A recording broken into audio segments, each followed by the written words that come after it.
రంగారెడ్డి జిల్లా హిమేజ్ సాగర్ పరివాహక ప్రాంతం బండ్లగూడ జాగీర్ మున్సిపల్ కార్పొరేషన్ పరిధిలోని సాయిరాం నగర్ కాలనీ తీవ్రంగా వరద ముప్పును ఎదుర్కొంటోంది. కాలనీలోని Saibaba temple, Sairam Nagar community hall పూర్తిగా నీట మునిగిపోయాయి. స్థానికులు ఇళ్లలోనే వరద నీటిలో చిక్కుకుని తీవ్ర ఇబ్బందులు పడుతున్నారు.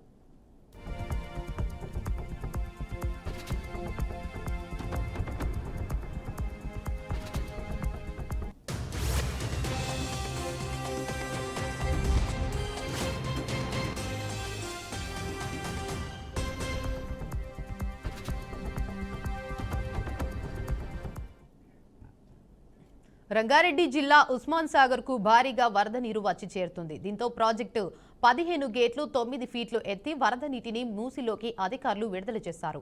ఈ నేపథ్యంలో నార్సింగి పోలీస్ స్టేషన్ పరిధిలోని ఔటర్ రింగ్ రోడ్ సర్వీస్ రోడ్డుపైకి నీరు చేరింది.